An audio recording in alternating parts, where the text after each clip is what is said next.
started, and I want to ask you to tell our readership, I guess, a little bit about you. Just, kind of let me know how you got started as a drummer, how long you've been doing it, etc., where you studied, a little bit about your background just in general. Yes. So first, it's my absolute pleasure to be here with you and to chat with you, and great to hear your story. And my name is Sarah. I've been drumming since I was 2 years old.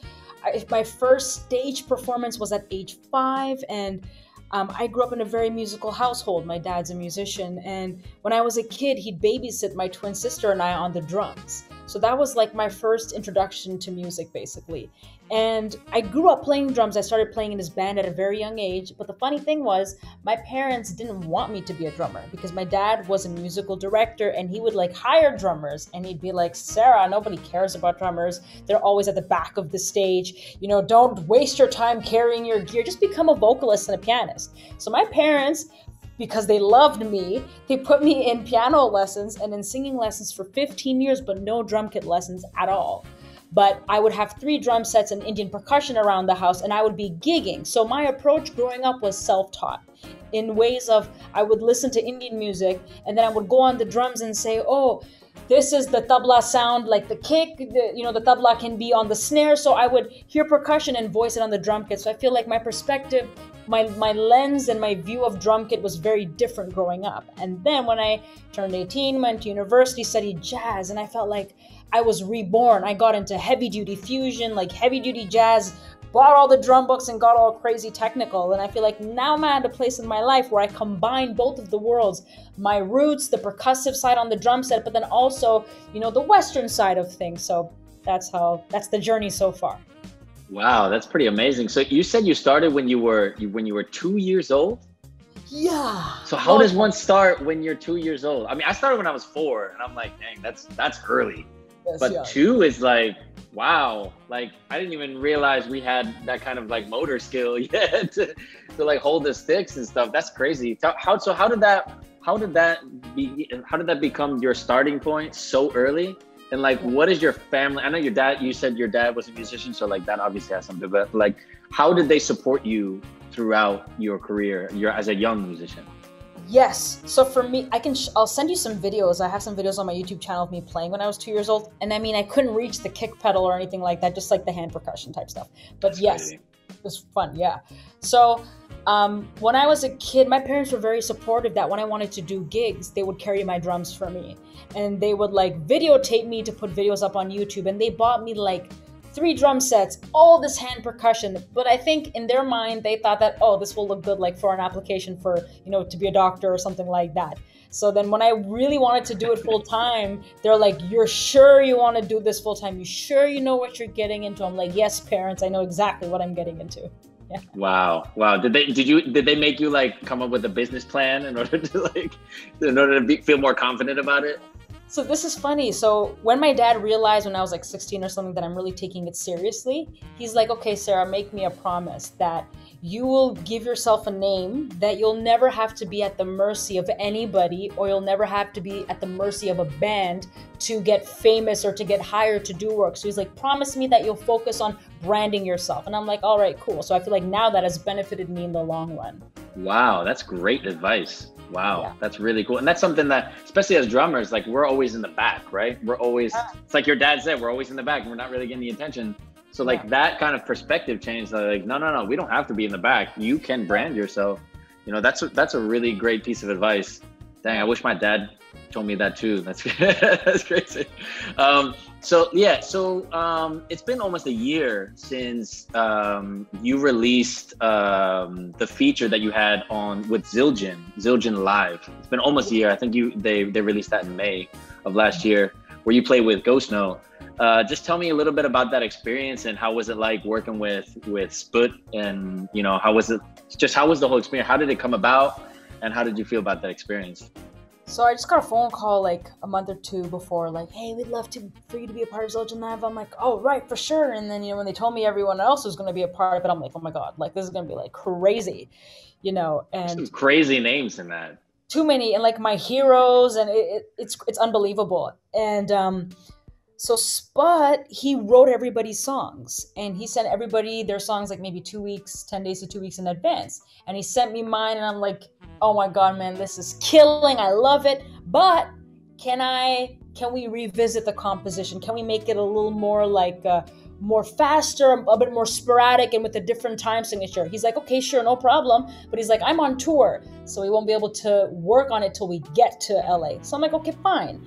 So we get there the day before the recording session, and I like get there at the studio at like 9 a.m, and everybody rehearses their songs. So it ends up being 9 a.m. to 1 a.m. And I'm waiting. What? Then Spot's like, okay, Sarah, let's work on your song. And I'm like, all right. Then he's like, what do you want? I'm like, I want something in 3. Then we went, ba, ba, da, da, da, da, da. All right, we're cool. He's like, what else do you want? I'm like, I want something in 7. Ding, ding, ding, ding, ding, ding, ding, ding, ding, ding. He's like, okay, cool. And then he's like, band, play this chord, play that chord. And then I sat on the drums. We just ran through it, and then that was that. And the next day, wake up, show up, record. Wow, that's insane. So like that band, so Ghost Note, when they do the Zildjian live stuff, they record everybody's they work on everybody's song in one day. So it's like everything like. Yeah, but I think they had maybe like one rehearsal beforehand or 2. Like I think they rehearsed in New York with Marcus Gilmore, if I haven't mistaken. But they were the house band for everybody. It was crazy. That's insane. That is just absolutely insane, man. Wow. So, okay, that's really cool. Tell us also about your experience with Sheila E. I know you did a track with her called Little Drummer Girls. How did that come about? When did you get the call? I mean, how did all that transpire? And tell me about your experience with that. Yes. So when I was on tour with an artist named George Watsky, we were touring US and Europe like 2019 March or April. There's a drummer by the name of Gordon Campbell, and he's a good friend of mine, and he came to my show and he videotaped me and he put it on Instagram, and then Sheila E commented. And then she started following me. So it was on Instagram? Instagram. Wow. Yeah. And then she followed me. I'm like, no way. I'm like, maybe that's like her team or whatever. Then I started seeing consistency, replying, and then we exchanged messages back and forth. And I was like, this can't be real. And then, she reached out. She's like, would you like to be a part of this project? I'm like, are you kidding me? Of course I want to be a part of this project. So that's how all that came about. So describe the project a little bit for our readership a little bit, for those who don't know. Yes, so the song is called Little Drummer Girls, and she created the track and played, I believe, all the instruments, and she sent it to all of us, and she's like, play whatever you want on top, and here's like your 15-second solo, kill it on the solo, videotape yourself, and send it all back to us. That was that. That's incredible. So do you have your own studio in your house? Like, how do you do your, like all the content? I see all the content, obviously, it's in your home studio, but do you also do like online recordings there for others and whatnot in your studio? Yeah, I'm in my studio right now. My drum kit's all there. It's super convenient. Everything's at home. Yeah. Wow, that's awesome. So you're known for being like a pretty versatile drummer, like just kind of like just meshing all kinds of genres from all over the world, not just like within the music industry, but just like also different cultures. So like, what genre do you feel most comfortable in? I get asked this question so much, and I give an answer that's kind of like cheating, but it works. So cool. I use the words jazz fusion because to me, jazz encompasses everything. Like so many genres of music, jazz signifies improvisation. And to me, fusion signifies merging of all different types of genres together. So I just say jazz fusion because I like to play. Right. Yeah, that's cool. Okay, I dig that. All right, so on the contrary, in what genre style do you feel most uncomfortable? I would say, I don't know if it's a genre, but I have to work on my brush playing. Like, that's my weakness. Okay, so that's where you feel like you need to make more improvements, no? Yeah, like the ballads and like working on my swishes and like all that stuff. I have to work on that. That's my weakness. Okay, cool. So let's talk about something that doesn't get so much attention in interviews, and let's talk about drum face. Because I mean, as a drummer, I make ridiculous faces, and I know of tons of drummers that all have their own like signature face, that they make, and you make some amazing faces too. Like your face game is like on like. It's maybe even better than you're playing. So like, I just wanted to ask you, like, what do you think is the art and science behind drum face? Like, what is this? What is this? Yeah. So I can tell you like how it all got started. So, when I was a kid and I was playing, because I came from a very organic approach of like, I just want to play, I just love the music, and nobody was telling me this is right, this is wrong. I never had any sort of instruction, so I just kind of like gave it my heart.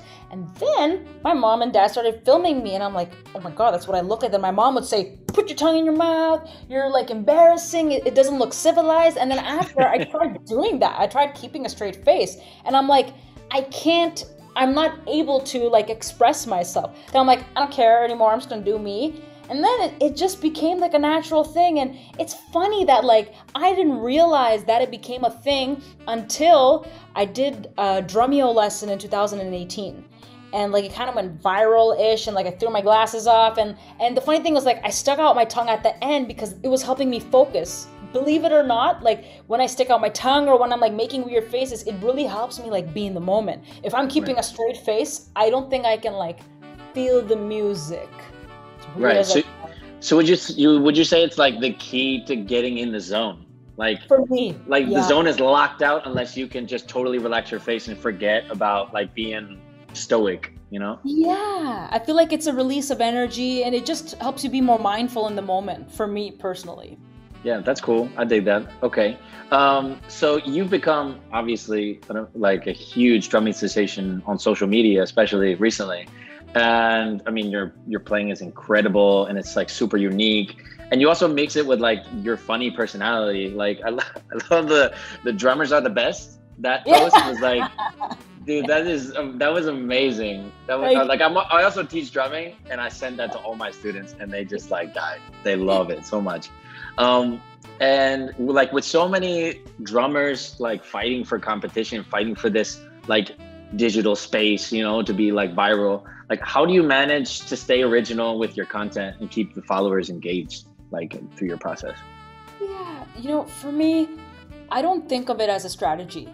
For me, social media is to expose who I am while being in my basement and just trying to be as authentic as I can. And that's my focus.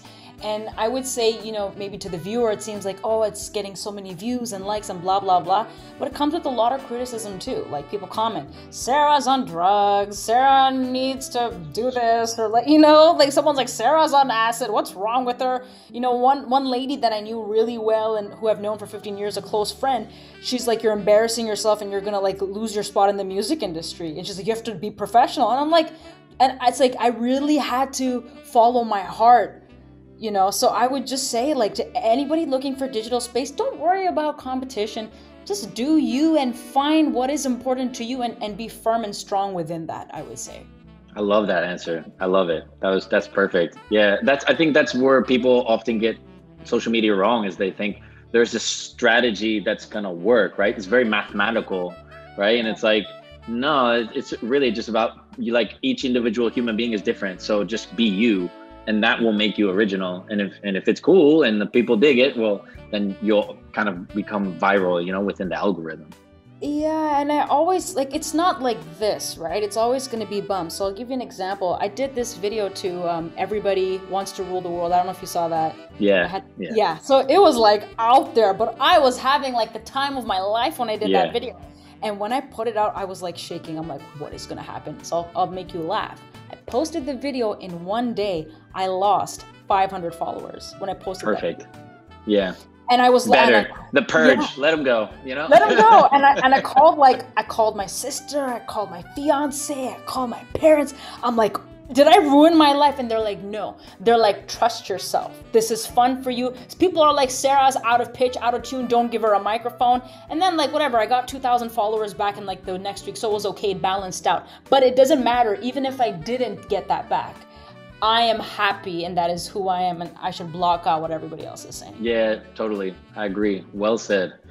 So yes, talking about social media, like it's really helped give a platform, specifically, like especially nowadays, for female drummers, and like exposing just how many female drummers there are, right? And like really, really good ones. Do you think that like there have always been a lot of really good drummers, and it's just that technology has given a platform so that they have this kind of exposure? Or do you think that recently, because of technology, like there's been an increase in interest within the female population to be a drummer? Do you think it's social media that's causing this increase in female drummers, or do you think that they've always been here and it's essentially just, more media available to them? I always like to give this example. Like, let's say you go to the supermarket and you you took off your socks and you put it on an apple, like at the grocery store. 10 people would take out their phone and they would go and they would videotape it. Whereas 20 years ago, if someone did that, nobody would have any digital device to show that that's what happened. And I feel like back then the media or people who had money, or they would control what the output is. I feel like now we live in a society where you can stand on the road and take a shower on the road and 50 people will have you on camera. So I just feel like, I think it always has been there in my opinion, but yes, right now there's more visibility, but I also think that there's more of an encouragement now. And so if there's when I was a kid and when I was told don't do this, don't do that, or don't play drums, blah, blah, blah, I feel like before when I was a kid, I didn't know exactly what was happening. I looked up to Sheila E, I looked up to Cindy Blackman, but I also had to have faith in myself. Whereas now you can go, look, there she is, and there's all these living examples where you can just open up your phone. So I think it's a beautiful thing. Yeah, so you think that it kind of goes both things are correct, right? So it's there is an increase in female drummers recently thanks to social media, but at the same time it's there always have been these great female drummers. Just more visibility, but also yes, and yeah, they both work hand in hand, I believe. Cool, nice. Did you ever feel discriminated against as a female drummer? I'll say two things to that.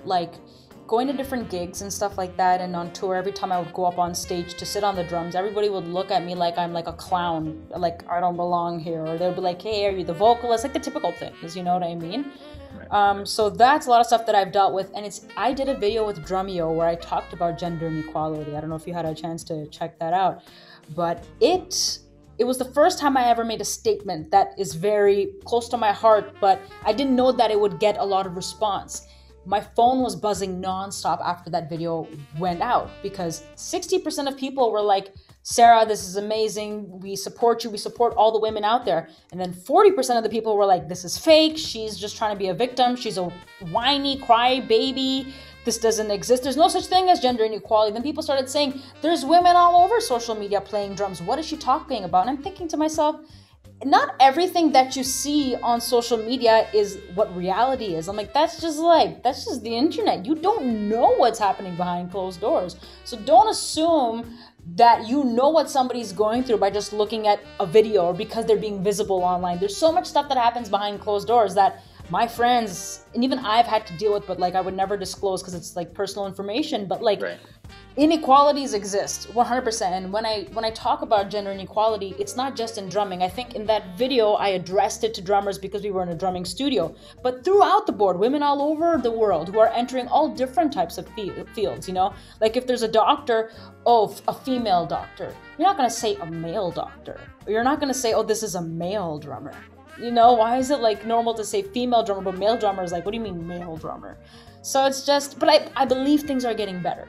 I think things are getting a lot better and we're in a great place now, but I just think society, sometimes it's hard to talk about these things because I get afraid of backlash. I get afraid. But these things do exist and we just have to be mindful of it and support each other. Right. It's just like sticking your tongue out in the middle of a video. Don't care about what other people think. You know what I mean? In the end, you should just speak your mind. You know what I mean? But at the same time, I didn't see the Drumeo statement, but I did say your conversation with Aaron Spears.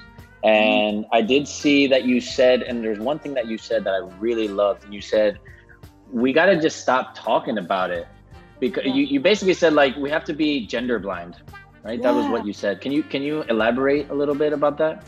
Of course. I felt like when I was always walking into different situations, I would definitely be the only girl drummer, the only lady walking in the room. And if I came in the room and I'm saying that I'm the only woman playing the drums, then I would find, for me, I would be, I couldn't find a similarity. Then if I didn't see a similarity, then I'm I'm the odd one out. So I told myself, okay, how do I mentally correct that so when I walk in, I fit in? oh, we're all human. Oh, we all have blood. We have hair, we have nose, we have eyes. So I'm like, yes, I am one of you. We're all together. So that helped me just feel like I blend in. And when I let out that energy, I felt like I received that energy back. And so I think it's important to be gender blind, but celebrate that you are a woman. Celebrate that you're the only woman in the room. Be proud of being a woman, but also be like, there's no difference between them and me. We're all one. It's all love between one another. Right. So I feel like until it gets that it's all humanity, then there's no inequality, you know? Right, exactly. Actually, it's funny that you say that, because this also touches on something that Morgan Freeman said one day. He was like, somebody asked him like, when do you think racism will ever end? He's like, racism will end when we stop talking about racism. Like when we stop talking about race, you know what I mean? And that's where it starts. And then people need to start. But he wasn't saying like in a very like naive way. He was saying it more like what you said. Like we have to think of it more of a love thing and a humanity thing, and find the common denominator between us. And therefore we really can just kind of erase that boundary. But like you said, not naively say that it's obviously we're not all the same. There's obviously a difference between a female and a male, you know, celebrate the differences too. But at the same time, like recognize that we all have the same common denominator. Yeah. Yes, celebrate the differences, love the uniqueness, and love the oneness. And I love giving this example. 1 year ago, if I told you that we'd be wearing masks and walking around and couldn't travel, when somebody told me, I'm like, relax. I'm like, that's not gonna happen. Now look, if you see somebody without a mask, we all start panicking. Yeah. That it's illegal. So look how that now mask is a normal for us. So until society reaches that gender, there's no such thing like what gender inequality. You know what I mean? So it just becomes we're all one, we're all human. That's when you've beaten it. So yeah, exactly. I feel you. Good. Yeah. I love that. So who are some female drummers that you are like vibing nowadays? Like that you're just like, yo, you are just killing it. Like, you know, drop some knowledge on us. Let me do it. So like the first girl is my friend, the Pocket Queen, Taylor Gordon. She is such a big inspiration. Like she released a music video. She released a song. She's released 2 songs, but she released like a full-length song, and like such an icon for branding, for sound, for everything. Her playing is incredible. I think she's amazing. Another one of my friends, Annika Niles. Incredible, like a mathematician, subdivisions, creating her own sound. I love her cymbal setup, amazing player. Sheila E., like one of my heroes, and I would say like now one of my mentors. You know, Terry Lynn Carrington is an incredible drummer, one that I've looked up to all my life as well. Cindy Blackman, you know, like the way she plays, and all about like Tony Williams and getting like respecting that lineage and bringing that lineage forward. And that's just like a few amongst too many, but yeah. Okay, cool. I love that. Yeah, Anika Niles is on my list. You mentioned Anika Niles. I just bought her pad book. I've been cruising through her pad book. It's insane. I don't know if you've ever checked it out, but it's like, dude, Anika, you were talking about math. Like Anika Niles is just like, she's just like messed up in the head with math. Yeah. Like the stuff that she does in her pad book is insane. Like page 1 is like, I can't even play this. Like, and it's like 250 pages. It's insane. Oh my God. Yeah. So like, you've worked with Sheila E. You were featured on Drumeo, with Big Firth Jams, Zildjian Live. Like, what's next for you? What's next for Sarah Thawer? What are you working on? So I'm working on like different recordings for different artists and musicians. You know, that's the usual. I'm working on my own music right now, especially. You know, kind of like bringing out my singing voice with some drumming, with some produced beats. Yeah, so I'm focusing on that right now, but the daily practice on drums keeps going. You know, as artists, we're just hustling and we just keep cruising and keep going. That's awesome. Yeah, I'm really excited to hear some of some of your own music. That would be really cool. And so what we always do in Bateristas magazine, we always ask the interviewee to ask a question for the next person we're going to interview on this without knowing who it is. And just before I interviewed you in the last edition, I don't know if you're familiar with Kristin Neddins. She's German as well. She's the redheaded drummer. She has a green kit. She's really sick. jazz fusion is her thing. She's really into jazz fusion. And she's asking you, what's the magic in music for you?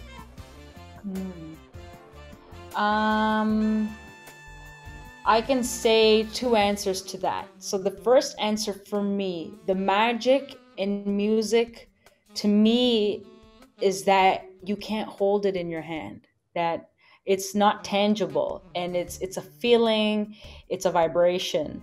And I believe that anything that you cannot physically hold or touch, to me it lasts a lifetime or beyond lifetime or for eternity.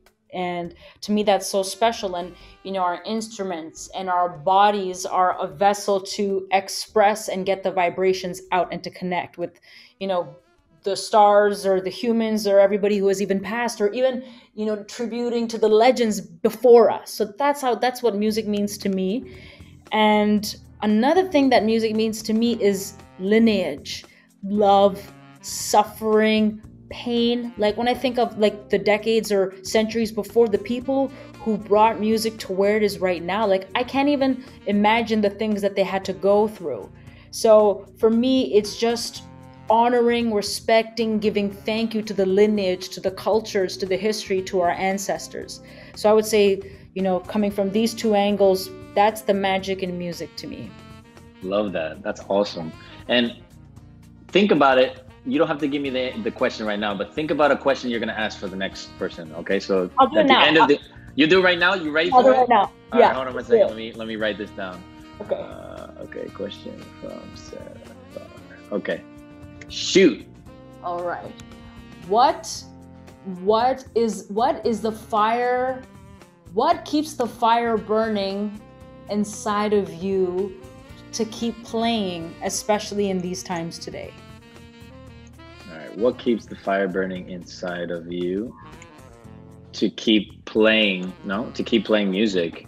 To keep playing music and to keep going and striving, especially in times like this. Yeah. Especially in times like this. Nice. Okay. Nice question. I love these questions. These are great. All right. So we've come to the end of our interview, and we always do a survey, the same survey for each international artist that we interview. So just you can respond with like 1 word, 2-word answers, basically. Drumstick. Thin.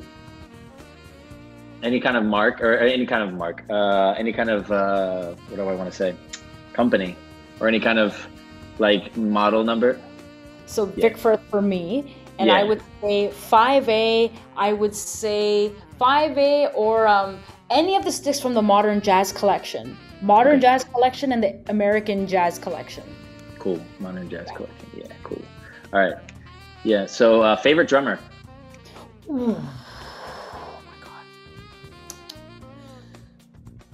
This always stumps everybody. Oh, this is a hard one. Favorite drummer? Okay, right now I would say my favorite drummer, Billy Cobham. Nice. Huge influence for me. Yeah. Nice. Okay. Cool. Favorite band when you were growing up? Favorite band when I was growing up? I gotta think about that. Favorite band? So I would say for me, there was an artist, Nusrat Fateh Ali Khan. Ooh, Nusrat? So Nusrat. SRAT. Space FATEH Fateh. FAT. Yeah. FATEH. TEH. Then Ali, ALI. Yeah, cool. And then KHAN. KHAN. Cool. So that genre they play is called Qawwali, QAWALI, and it's like folk music and very heavy with rhythm. So that's like a lot of the stuff that I used to listen to for beats and grooves and feel and all that kind of stuff. Amazing. Wow, I'm gonna have to check that out. That's going on my list. I'm gonna play that right now as soon as I get off the phone with you. Video that blew your mind recently.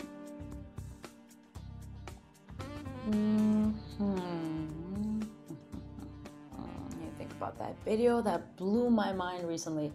Okay, there's one that I've been watching like over and over again. So this is Ronald Bruner Jr.'s video when he played at the Tama Festival, and there's 2 videos of him. There's one video of him playing Protocosmos, and I got that same play along from Will Kennedy, and I've been like watching his, and I've been like practicing to get his idea. So that one has been a big influence on me. And then his other drum solo where he's doing an open drum solo. Amazing. Awesome. I'm gonna have to check that one out too. All right, so here's a question for you. It's a little riddle. The Beatles, the Rolling Stones, Eric Clapton, and Jimi Hendrix are all trapped inside a burning building. You can only save one. Who do you save? Oh my goodness. Oh, say what were all the names again? Okay, the Beatles, Rolling Stones, Eric Clapton, Jimi Hendrix. I would say Jimi Hendrix for me. Cool. Me too. Yeah. He's more like kind of pioneering in my opinion. Define yourself in one word. Silly. I love that. Would you say that it's true that all drummers are more intelligent and attractive than guitar players? Duh. Perfect. Not even gonna ask for any elaboration there. Okay, so here's word association. This is, you do need to just say one word. All right, so be careful of the word you choose. I will write down the word that you say. All right, so Larnell Lewis. Brother. Nandi Bushell. Hero. She's awesome. Matt Garska. Okay. And if you don't know them, it's you can just say pass. It's fine. Okay. Ghost Notes. I know it's 2 words, but that's okay. That's hyphenated. It's technically one word. Yeah, he's a Ghost Note king. Ghost Notes. Dorothy Taylor.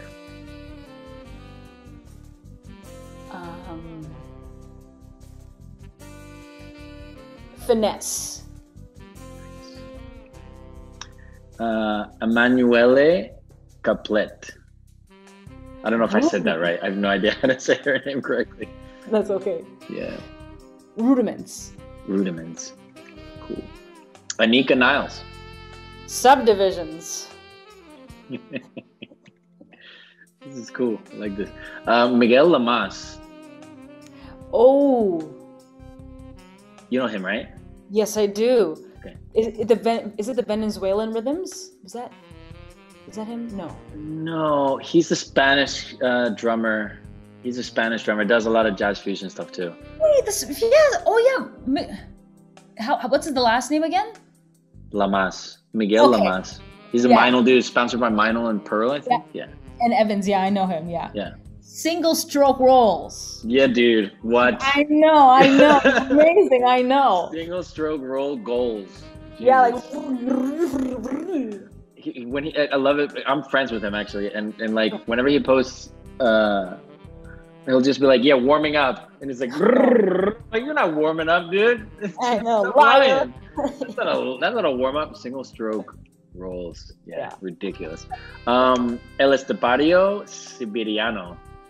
I don't know. Okay, I think you do know him. He's like, he's this guy that became super famous in like 6 months. He's got a beard, and he just plays like really fast. All kinds. You don't know. He's Spanish also. He just recently got a deal with Meinl and Yamaha. I think Evans too. No, Remo. Yeah.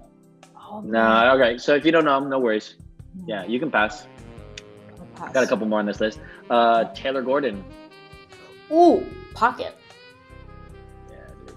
That has to be straight. Yeah. Okay, Drumeo. Okay, hyphen I'm gonna give. Life changing. Nice. Okay, and Bateristas magazine. Love. Thank you so much. All right, cool. So yeah, that's it. That's the interview. I really appreciate your time. Before we go, I do wanna, let me actually make this, can I make this bigger? How do I make this bigger? 1 second. I wanna make this bigger and get like if I do this, wait 1 second. I'm trying to full screen this. How do I do this? I feel like a grandfather right now, like trying to send a picture of his grandkids. No, so, oh here we go. Full screen. Nailed it. All right. So I want to take a picture. Let's do it. We're gonna post it on our stories, and I'll tag you. So you do whatever whatever you want. Yeah, I'm gonna do the Asian thing. Yeah. All right. So thank you so much for your time. I'm gonna send you the transcription in English and in Spanish. I'll send you the video too if you want to have it for your records or whatever. And thank you so much for your time, Sarah. You are awesome, and I really loved your insights on everything. Thank you so much. Thank you for having me. Can't wait to see it when it's out. You're a wonderful person, Sarah. Keep going. Thank you, sir. Thank you. Thank you. Bye. Bye.